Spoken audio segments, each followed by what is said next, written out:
మన రాష్ట్రంలో నీతి జాతి లేని పత్రిక ఏదైనా ఉందంటే ఒక సాక్షి పత్రిక మాత్రమే. ఎందుకు చెబుతున్నాం అనేది కూడా నేను ఉదాహరణతో వివరిస్తా.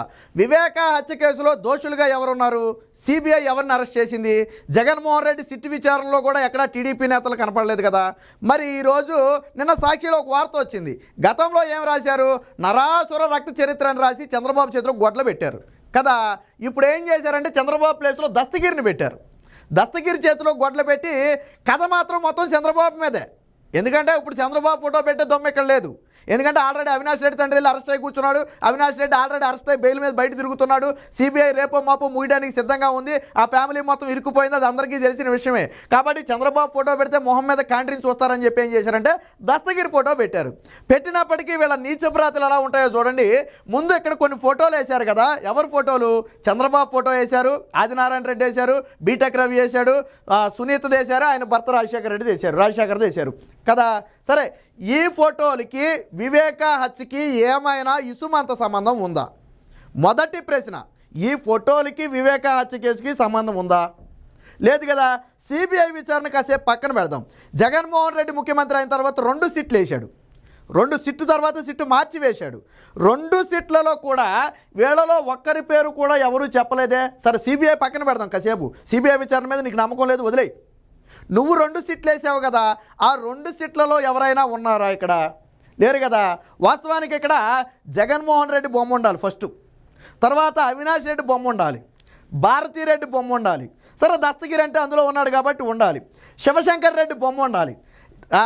ఎంపీ అవినాష్ రెడ్డి తండ్రి భాస్కర్ రెడ్డి బొమ్మ ఉండాలి. ఈ బొమ్మలు ఎక్కడైనా కనపడ్డాయి ఇందులో? ఎందుకు జగన్ బొమ్మ ఉండాలి, ఎందుకు భారతీరెడ్డి బొమ్మ ఉండాలన్నారో నేను కూడా చెప్తా. ఏంటి ఆ కేసుకు మీకు సంబంధం అనొచ్చు.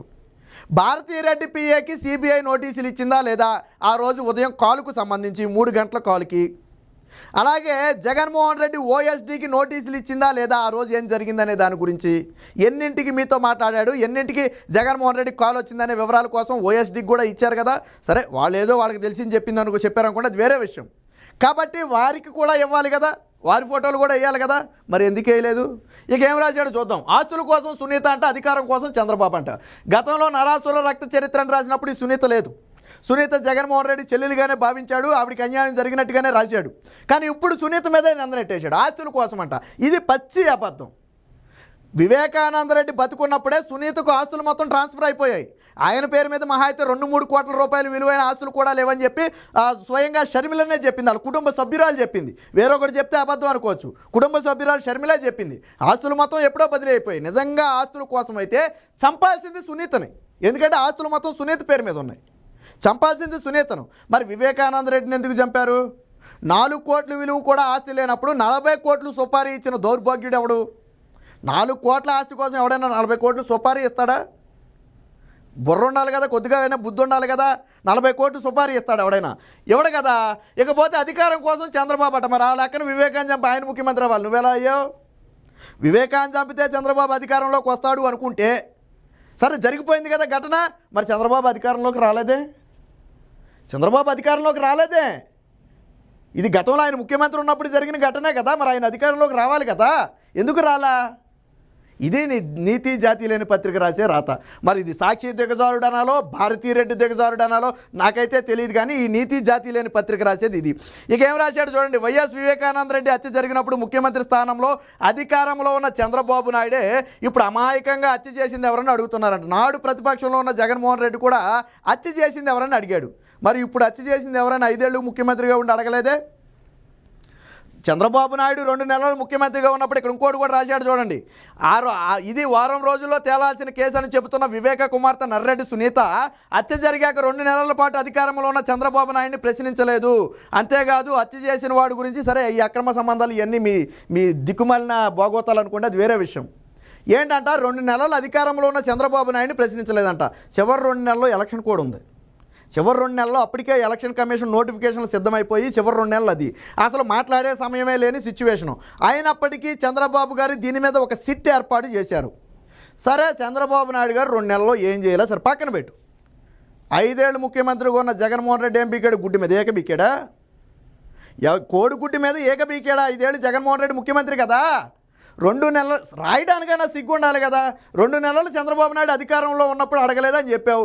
5 ఏళ్ళుగా అన్న ముఖ్యమంత్రిగా ఉన్న సమయంలో అడిగింది, నువ్వేం చేసావు చెప్పు. చంద్రబాబు నాయుడు ఏం చేయలే, వదిలేయి. చంద్రబాబు నాయుడికి చేతగాల, ఓకే వదిలేయి. నువ్వు పీక్కింది ఏంటి ఇక్కడ? సిబిఐ విచారణ కావాలని పిటిషన్ వేసిన నువ్వు ఎందుకు వెనక్కి తీసుకున్నావు? గెలవగానే నీ మెడకు చుట్టుకుంటుందనే కదా. జగన్మోహన్ రెడ్డి మెడకు చుట్టుకుంటుంది, అవినాష్ రెడ్డి మెడకు చుట్టుకుంటుందనే కదా నువ్వు వెనక్కి తీసుకున్నావు. మరి అవి ఎందుకు రాయవు ఇక్కడ? అవి కదా నువ్వు రాయాలి. జగన్మోహన్ రెడ్డి ఎందుకు పిటిషన్ వేశాడు, ఎందుకు వెనక్కి తీసుకున్నాడు, అవినాష్ రెడ్డి ఎందుకు చంపాడు, ఎందుకు ఆయన తండ్రి అరెస్ట్ అయితే ఇప్పటికీ నోరు ఎందుకు మెదపలేదు. దస్తగిరి చెప్పాడు కొన్ని వాంగ్మూలాలు, ఏమని? నేను చంపిన మాట వాస్తవమే, నేనేం పత్తిని లేకపోతే ఆ ప్రతిపాదనని నేను చెప్పను, నేను చంపిన మాట వాస్తవమే, నేను ఉన్నా, నాతో పాటు వీళ్ళు కూడా ఉన్నారని చెప్పాడు కదా. మరి దస్తగిరి ఫోటో వేసినప్పుడు వాళ్ళ ఫోటోలు ఎందుకు వేయవు నువ్వు? దస్తగిరి ఏం చెప్పాడు? అవినాష్ రెడ్డి పేరు, భాస్కర్ రెడ్డి పేరు, శివశంకర్ రెడ్డి పేరు, గంగిరెడ్డి పేరు. ఎవరు అనుకుంటున్నారు? గంగిరెడ్డి భారతీరెడ్డి తండ్రి, జగన్మోహన్ రెడ్డికి స్వయానా మామ. సిబిఐ నోటీసులు ఇచ్చింది దేనికి? మీరు గుండెపోటుతో చనిపోయిన వ్యక్తికి గుట్ట ఎలాగేసారో చెప్పాలి, సమాధానం రండి అని చెప్పి నోటీసులు ఇస్తే కరోనా ఆసుపత్రికి వెళ్ళాడు, సమ్మయ్య వచ్చాడు. ఏం జరిగిందో నరుడికి నారాయణుడికి తెలియదు. సిబిఐ నోటీసులు ఇచ్చాకే కదా ఆయన చనిపోయింది. సిబిఐ ఎందుకు ఇచ్చింది నోటీసులు? గుండెపోటు అని చెప్పినప్పుడు మీరు కుట్ట ఎలాగేసారని అడగడానికి పిలిచింది. అసలు ఇంతకీ చెప్పాల్సిన విషయం ఏంటంటే, గుండెపోటు అని జగన్మోహన్ వైసీపీ పార్టీకి ఎలా తెలుసు, సాక్షికి ఎలా తెలుసు, విజయసాయి రెడ్డికి ఎలా తెలుసు? నువ్వు దానికి కదా సమాధానం చెప్పాలి. సునీత మన ఒక ప్రశ్న అడిగింది. ఏం ప్రశ్న అది? జగన్మోహన్ రెడ్డికి గొడ్డలతో నరికారని ఎలా తెలుసు? ఎందుకంటే ఆయన ప్రెస్ మీట్ పెట్టి గొడ్డలతో నరికారని చెప్పాడు. అప్పటి వరకు అసలు నరికిన ఆయుధం ఏంటనేది ఎవరికీ తెలియదు. గొడ్డలు అనే వస్తువు అక్కడ లేదు. తర్వాత దొరికింది గొడ్డలు విచారణలో. నరికింది గొడ్డలతోనా, కత్తితోనా, గుణపంతోనా, పారతోనా, లేదా బరువైన రాడ్డుతోనా ఎవరికీ తెలియదు. కానీ గొడ్డలని జగన్మోహన్ రెడ్డికి ఎలా తెలుసు? మొన్న సునీత అడిగింది, దానికి సమాధానం చెప్పాలా జగన్మోహన్ రెడ్డి. గొడ్డలని నీకెలా తెలుసు? 3 గంటల కాలుతోనే కదా, కాదా? కాకపోతే గొడ్లని నీకు ఎలా తెలుసు? సమాధానం చెప్పు. గొడ్లని నీకు ఎలా తెలుసు? బాహ్య ప్రపంచానికే దేంతో చంపారో తెలీదు. అప్పటికి బాహ్య ప్రపంచానికి తెలియదు దేంతో చంపారో. గొడ్డలు ఎప్పుడు దొరికింది? విచారణలో దొరికింది గొడ్డలే. మరి నీకెలా తెలుసు గొడ్డలతో చంపారని? ఎక్కడో వేటేశారో అక్కడో వేటేశారని ప్రెస్ మీట్ పెట్టావు కదా. ఎలా చంపారో కూడా సీసీ కెమెరాలు చూసినట్టు చెప్పావు కదా. ఎలా తెలుసు? మన సునీత అడిగింది, దానికి సమాధానం చెప్పు. మరి ఆ రోజు మార్చిని దగ్గర చంద్రబాబు పేరు, బీటెక్ రవి పేరు, ఆదినారాయణ రెడ్డి పేరు రాసుకొచ్చి సంతకం పెట్టమంది మీరే కదా. అంటే కుట్ర ఆ రోజే మొదలైంది. సునీతకు అనుమానం రాకుండా ఆ రోజు మార్చిరి వద్ద బయట సునీత ఏడుస్తూ నిలబడితే వీళ్ళు టీడీపీ నేతల పేర్లు రాసుకొచ్చి సంతకాలు పెట్టమన్నారంట. ఏంటి సంతకం అని అడిగితే వాళ్ళు చంపారు, వాళ్ళ మీద కేసులు పెట్టాలి, సంతకం పెట్టమని అడిగారట. వాళ్ళు చంపారని మీకెవడు చెప్పాడు? అంటే కేసును ఆ రోజే అటు తిప్పాలని ప్రయత్నం చేశారు కదా.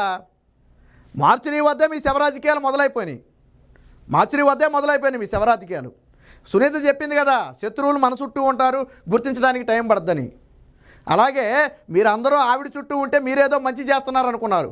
జగన్మోహన్ రెడ్డి సిబిఐకి కేసు ఇస్తే అవినాష్ రెడ్డి బీజేపీలోకి వెళ్ళిపోతాడని చెప్పాడట.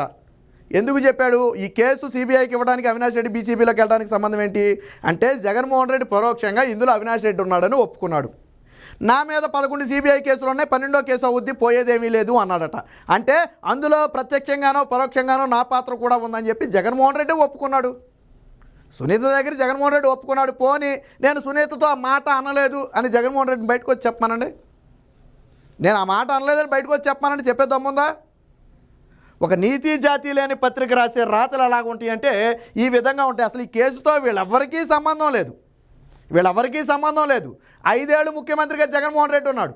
2 సీట్లు జగన్మోహన్ రెడ్డే వేశాడు. సిబిఐ అధికారుల మీద అరెస్ట్ చేయడానికి వెళ్తే కేసులు పెడతారు, లేకపోతే సిబిఐ అధికారులు అరెస్ట్ అయితేనేమో మా తల్లికి బాగోలేదని చెప్పి అవినాష్ రెడ్డి హాస్పిటల్లో దూరేస్తాడు. ఎందుకు చేశారు ఇవన్నీ? ఎవరు చేశారు ఇవన్నీ? తెలుసు. పులివెందుల ప్రజలకు తెలుసు, కడప ప్రజలకు తెలుసు, రాష్ట్రం మొత్తానికి తెలుసు. కోర్టు తీర్పు వచ్చినా రాకపోయినా, కేసు ఆలస్యమైనా ఏం జరిగిందనేది రాష్ట్రం మొత్తానికి తెలుసు. మీరు ఎన్ని కథలు రాసినా, గతంలో నరాసుర రక్త చరిత్రను రాస్తే ఎవడన్నా నమ్మాడా? ఇప్పుడు మీరు రాస్తే నమ్మటానికి అసలు గట్టిగా మాట్లాడితే వైఎస్ఆర్ సుర రక్త చరిత్రను రాయాలి. మీ ఫ్యామిలీ అందులో ఉంది. వైఎస్ఆర్ సుర రక్త చరిత్ర అని చెప్పి మీ ఫ్యామిలీని రాయాలి అక్కడ. ఇది వైసీపీ పార్టీ చేసే వికృత ఇది కానివ్వండి, లేదా సాక్షి పేపర్ దిగజాడు రాతలు కానీ ఎలా ఉంటాయి అంటే ఇదిగో ఈ విధంగా ఉంటాయి.